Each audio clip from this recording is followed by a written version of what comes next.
ஒரு வசனம் தியானிக்கலாம். சங்கீதம் 46:11 வசனம். சேனைகளின் கர்த்தர் நம்மோடு இருக்கிறார். யாக்கோபின் தேவன் நமக்கு உயர்ந்த அடைக்கலமானவர். சேனைகளின் கர்த்தர் நம்மோடு இருக்கிறார். யாக்கோபின் தேவன் நமக்கு உயர்ந்த அடைக்கலமானவர். இந்த வசனத்தை நாம் கைக்கொள்வோமாக. இந்த வசனம் என்ன சொல்லுகிறது? தேவன் நமக்கு உயர்ந்த அடைக்கலமாக இருக்கிறார், கோட்டையாக இருக்கிறார், துர்கமாக இருக்கிறார், கேடகமாக இருக்கிறார் என்று ஆண்டவர் சொல்கிறார். நமக்கு எவ்வளோ சந்தோஷ சமாதானம் ஆண்டவர் நமக்கு கூட இருப்பதனால. சேனைகளின் கர்த்தாவேன்னு சொல்லுங்க. ஏதாவது கஷ்டமான சூழ்நிலை வரும்போது சேனைகளின் தேவனாகிய கர்த்தாவேன்னு சொல்லி பாருங்க, அற்புதம் நடக்கும். இந்த வசனம் நான் அண்ணனோட அப்பா டைரக்டர் பிரதர் சாம் ஜெபத்ரி அவர்கள் எழுதின ஒரு புத்தகத்தில் அவருடைய ஒரு செய்தியை கேட்டு அந்த செய்தி இந்த வசனம்தான்.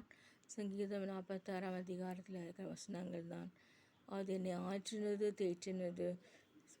மிகுந்த கஷ்டமான சூழ்நிலையில் இருக்கும் பொழுது தேவன் நமக்கு உயர்ந்த கோட்டையாக இருக்கிறார், கேடகமாக இருக்கிறார்.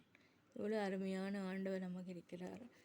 தேவன் நமக்கு உயர்ந்த அடைக்கலமாக இருக்கிறார். கர்த்தர் பட்சத்தில் இருக்கும் பொழுது நமக்கு என்ன செய்ய முடியும்? அதே போல் சங்கீதம் 46:1 வசனம். தேவன் நமக்கு அடைக்கலமும் பலனும் ஆபத்து காலத்தில் அனுகூலமான துணையுமானவர் என்று ஆண்டவர் சொல்கிறார். ஆபத்து காலத்தில் அனுகூலமான துணை. ஆபத்து காலத்தில் என்னை நமக்கு கூப்பிட, நான் உன்னை விடுவிப்பேன், நீ என்னை மகிமைப்படுத்துவாய் என்று ஆண்டவர் சொல்கிறார். நாம் ஆபத்து காலத்தில் கர்த்தரை நோக்கி கூப்பிடுவோமாக. ஸ்தோத்திர பலியிடுவோம், பொருத்தனைகளை செய்வோம். தேவன் நம்மை ஆசீர்வதிப்பாராக. இந்த இத்தனை ஆசீர்வாதம் பெறுவதற்கு கர்த்தர் நமக்கு சாட்சியம் கொடுத்துள்ளார். அவருடைய சாட்சியமே நமக்கு கர்த்தராக இயேசுவானவர் இந்த உலகத்தில் வந்த பொழுது எல்லா கஷ்டம் பிரச்சனைகளும் அவரும் இருந்தது. ஆனால் அவற்றின் மத்தியில் ஆண்டவர் இயேசுவானவர் நமக்கு சிறந்த மாடலாக அவருடைய காரியம், அவருடைய உவமைகள், அவருடைய அற்புதங்கள் எல்லாம் ஆச்சரியத்தை கொண்டு வந்தது. அவ்வாறாக நாம் செய்வோமாக.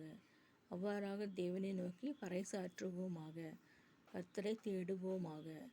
அவர் நமக்கு உயர்ந்த அடைக்கலத்தில் இருக்கிறார். யெகோவா ராஃபா, யெகோவா நிஸ்ஸி, யெகோவா ஷம்மா, யெகோவா ரூவா என்று ஆண்டவர் பல பெயர்கள் இயேசுவானவருக்கு உண்டு.